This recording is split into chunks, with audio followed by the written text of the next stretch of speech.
Anna held the small treasure in her arms, a 7-pound baby who was the answer to 6 years of prayers and treatments. Every step down the hospital corridor was a battle against the sharp pain of the C-section that still burned, a physical reminder of her journey to motherhood. Exhaustion weighed on her bones, but the happiness of finally holding her son was a greater force, a balm for her wounded body. Her husband, John, wasn't there to pick her up. An important project had kept him at the office, he said. Anna didn't question it. She was used to his absence in recent months. All she wanted was to get home, nestle her baby in the crib they had assembled with such love, and finally begin the life she had always dreamed of. Upon arriving, the house greeted her with a strange, cold silence. Her mother-in-law, who accompanied her, opened the door, but there was no sign of John. No warm reception, no welcoming smile. The air was heavy, laden with an absence that was more than just physical. The crib in the corner of the room seemed like a monument to a happiness that had not yet arrived. A chill of foreboding ran down Anna's spine, a dissonance between the family she imagined and the empty reality that surrounded her. She walked slowly to the bedroom, her heart beating in a syncopated rhythm of anxiety and hope, still clinging to the idea that he might be preparing a surprise. With infinite care, she placed the sleeping baby in the crib, her aching body finally finding a moment of relief. It was then that she saw it. On the pillow on her side of the bed, a single white envelope. It was not a welcome home card. It had her name on it, written in John's unmistakable handwriting. Her hands trembled as she opened the paper. The words were few, direct and cruel, a blade of ice that pierced her heart. He was leaving her. There was another woman. He wanted a divorce. The pain of the wound in her abdomen vanished, eclipsed by an infinitely deeper pain, a laceration in her soul from which she didn't know if she could ever recover. The dream had turned into a nightmare, abandoned, with a newborn in her arms and her body still recovering from surgery.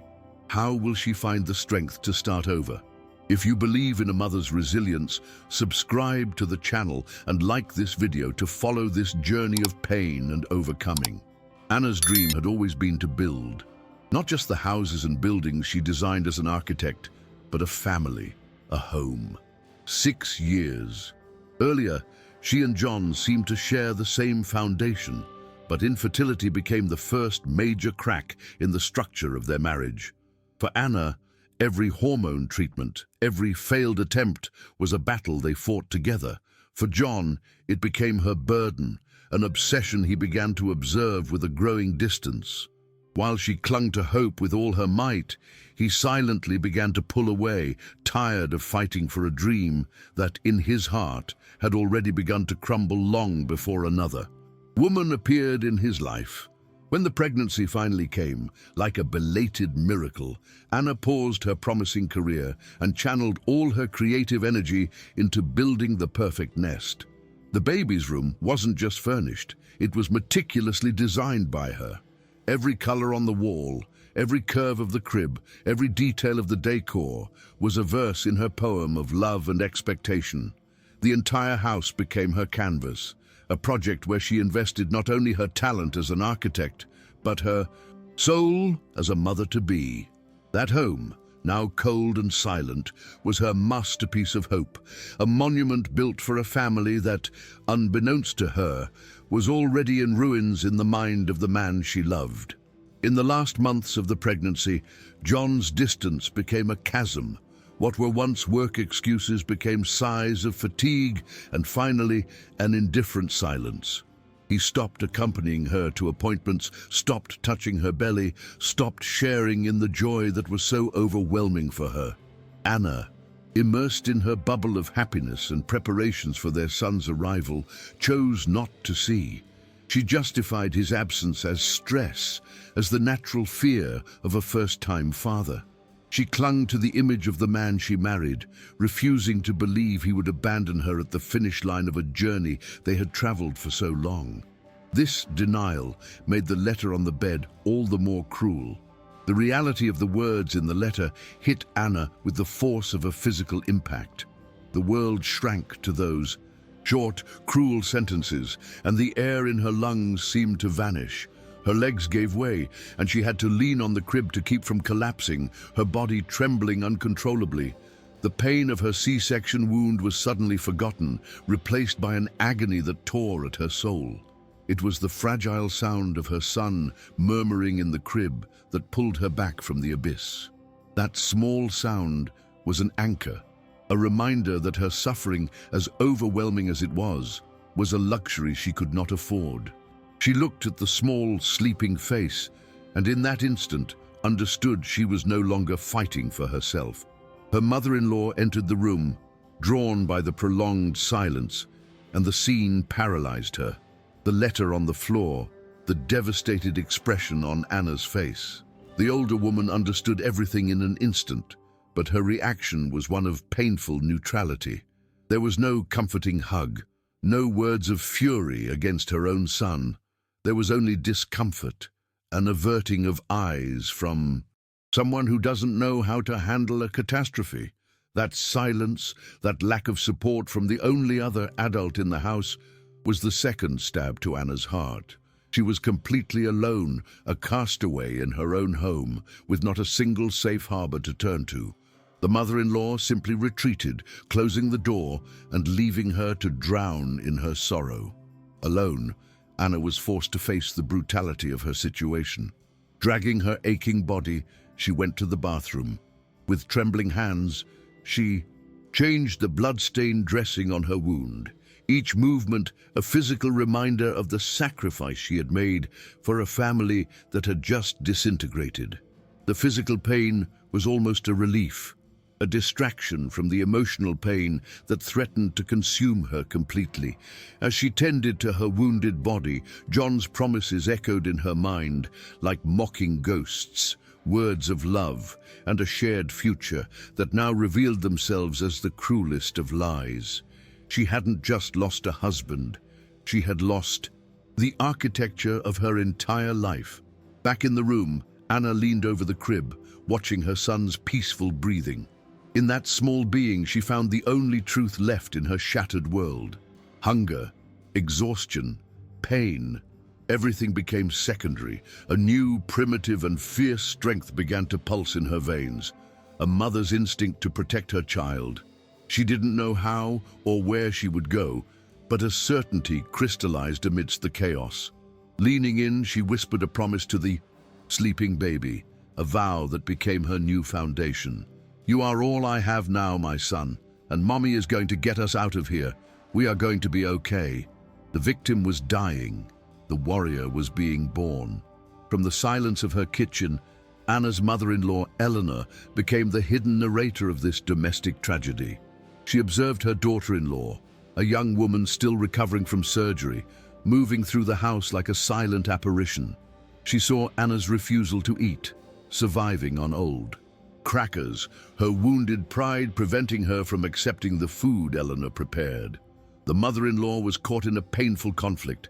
She loved her son, but the cruelty of his act shamed her deeply. Her silence was not indifference, but paralysis.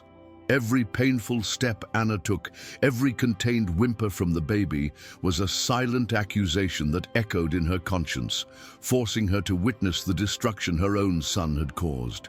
The breaking point for Eleanor came 3 days later, in the form of a young woman in an expensive sweater and short boots.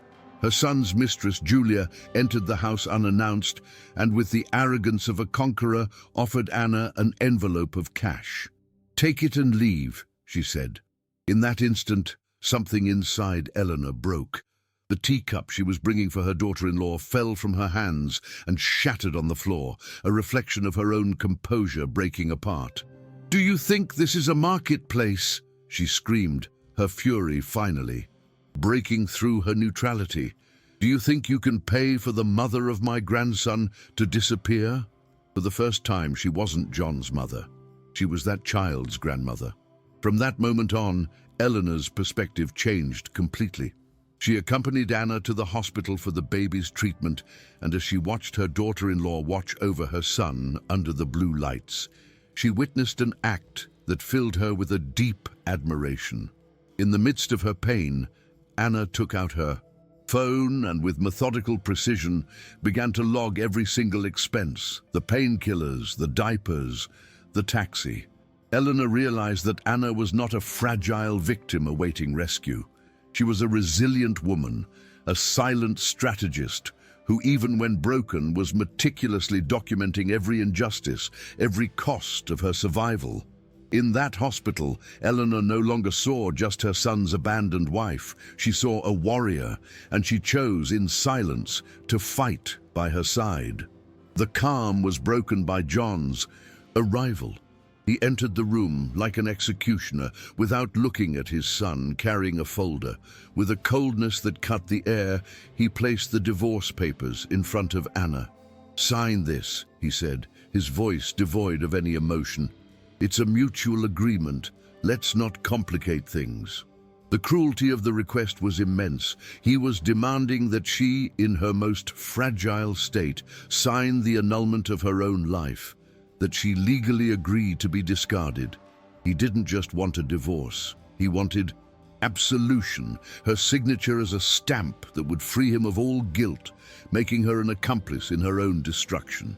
Anna looked at the document, then at her son's face, and a strength she didn't know she possessed emerged from the depths of her pain. Her hand, pale and trembling, reached for the pen.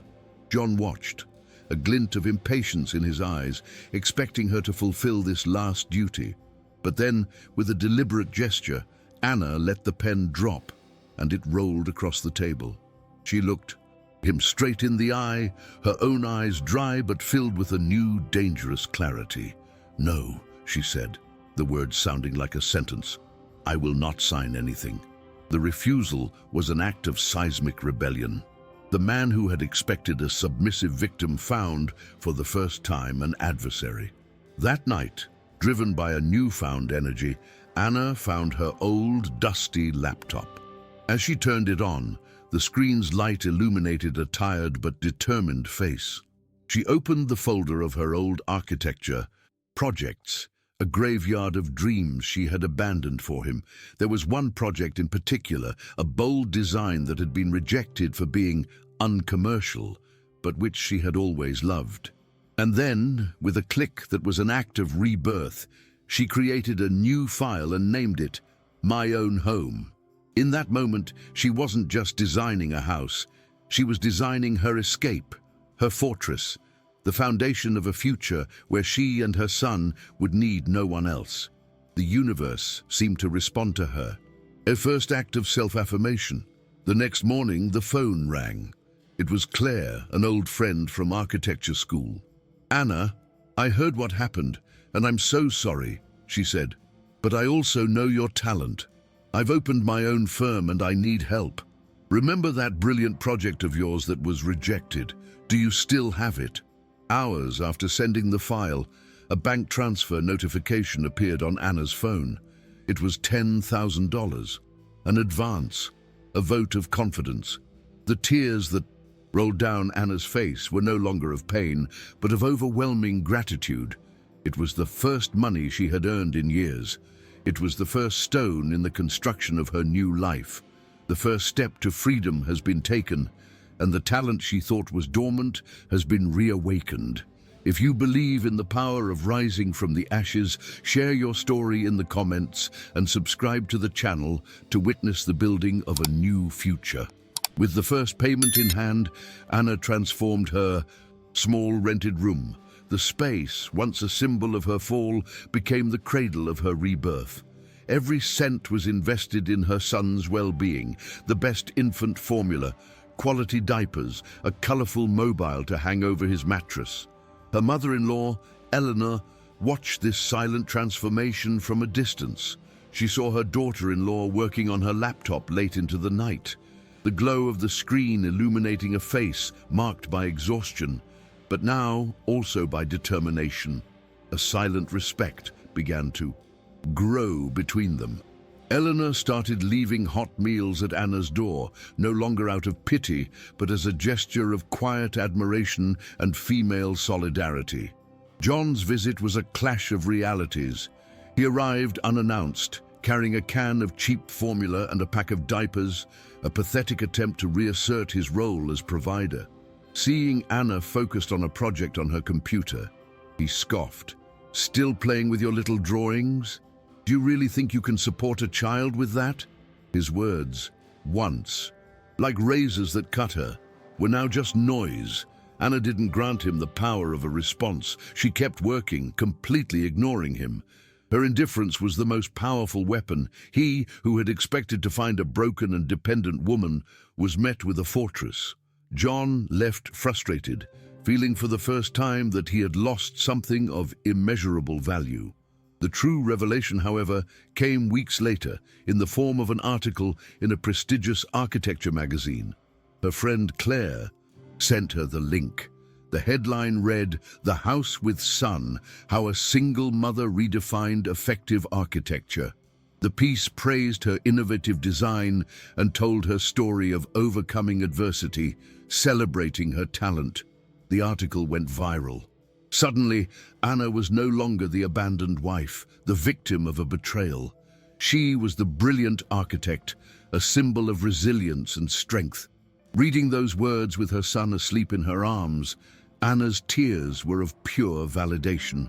The world, finally, was seeing her not for the story John had imposed on her, but for the story she was building herself. The consequences of that publication were immediate and devastating for John. In a cafe, his mistress Julia read the article. She saw the picture of Anna, strong and admired, and then looked at John, a man whose own career was beginning to falter. She realized she had bet on the wrong horse, that the strength she admired was not in him, but in the woman he had discarded. A simple text message ended the affair. At the same time, in her home, Eleanor read the same article, her eyes misty with pride. Looking at the photo of her daughter-in-law and grandson, she whispered to herself with deep conviction, "She didn't just save herself, she saved our family's honor." The public revelation of Anna's worth was the beginning of the end for John. The magazine article was the catalyst that transformed Anna's career. Clients, drawn both by her talent and her inspiring story of resilience, began to seek her out. She plunged into her work, spending sleepless nights hunched over projects, the soft clicking of her mouse mingling with the breathing of her sleeping son. The success of her first major project, the renovation of a cafe, earned her a significant payment, money that for her meant not luxury, but freedom. With it, she made the most important move of her new life. She rented a larger apartment, a place with a balcony for her plants and a proper space for her son. To play, it was a home built entirely by her own merit. While Anna built her future, John's world crumbled. The story of his cruel abandonment, now known throughout the city through his ex-wife's success, began to contaminate his professional life. Accused of unethical behavior and abuse of power, he was fired. Without the status and money that supported her, his relationship with his mistress, Julia, quickly dissolved. She left him with a cold note on the coffee table. This was a mistake. Goodbye. Stripped of his job, his mistress, and his pride, John, the man who thought he was the center of the universe, was forced to return to his mother's house, a deposed king returning to exile. At home, he did not find the comfort he expected. His mother, Eleanor, now a woman transformed by her admiration for Anna, received him with a cold pity. She looked at her broken son, the architect of his own misery, and offered him the hard, unforgiving truth. "You didn't just lose a job, John. You lost the most valuable thing you ever had, out of pure arrogance and selfishness. And now you have nothing." Her words were not of condemnation, but of fact. He was alone, abandoned even by the one person he thought would always be on his side, forced to face the void he himself had created. Months later, a chance encounter sealed his fate. From a distance, John saw Anna and his son, now a walking toddler in a coffee shop. He watched the loving interaction between them, a paradise from which he had self-exiled. With a wooden toy in his hands, he approached, his heart full of a desperate hope. Anna's eyes met his without anger, only with a calm, impenetrable distance. "Mummy, who's that man?" the boy asked, looking at the stranger. The question was a knife to John's heart. His own son didn't recognize him. Devastated, he turned and left, leaving the unopened gift on a nearby table. That night, in a final act of desperation, he sent Anna a message, not with an apology, but with a demand. "I want to see my son. You can't take that right away from me." In her new, safe apartment, with her son sleeping peacefully in the next room, Anna read the words. She looked at the demand from a man who had abdicated all his rights the day he left that letter on her bed. She felt no hatred, no desire for revenge. She felt only the finality of a story. With a simple, liberating gesture, she deleted the message and blocked his number forever. The transformation was complete. Years later, Anna's life was the materialization of her resilience. She became a renowned architect, founding her own firm, Ana Torres Designs. Her name, once an addendum to her husband's, was now a mark of excellence and creativity. She and her son lived in a house she designed herself, a place full of light, plants and laughter, the house with sun that was once just a sketch on her screen. She didn't just rebuild her career. She designed and built an entire life on a new, unshakable foundation. Her self-love and her love for her son. The structure she lost was fragile and borrowed. The one she built was hers, eternal and indestructible. At a lecture for women who, like her, had faced divorce, someone in the audience asked if she had ever forgiven her ex-husband. Anna's answer was a lesson in liberation. "For a long time, I believed I needed to forgive him to be able to move on," she said, her voice serene and strong. "But I was wrong. The greatest lesson of my journey was not learning to forgive." She paused, looking at the attentive faces. "It was learning that I don't need his forgiveness to be whole. My peace no longer depended on a gesture he might or might not give me. My peace depended only on myself. Forgiveness became irrelevant. Self-affirmation was everything." John's legacy was one of forgetfulness, a shadow that faded over time.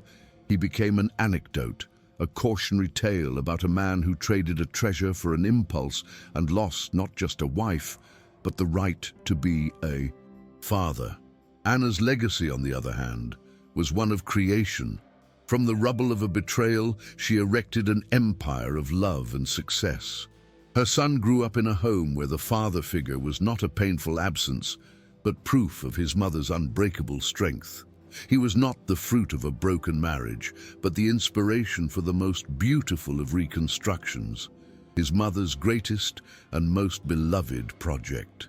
Anna's story began with the end of a dream, that of a family she thought she would build with someone else, but that painful demolition was necessary to clear the ground. From the ruins, she did not rebuild what she had lost. She built something entirely new, stronger, and more true. She discovered that her identity was not in the role of a wife, but in her own essence as a creator, a mother, and a warrior. For she learned that the most important architecture is not the one drawn on paper, but the one built within oneself, a structure that, once erected on the foundation of self-love, can never be demolished. Anna's story is a lesson in strength and self-love. If you were inspired by this journey of overcoming adversity, subscribe, like, and comment where you're watching from. Let's celebrate the women who, even in the ruins, find the strength to build their own empires.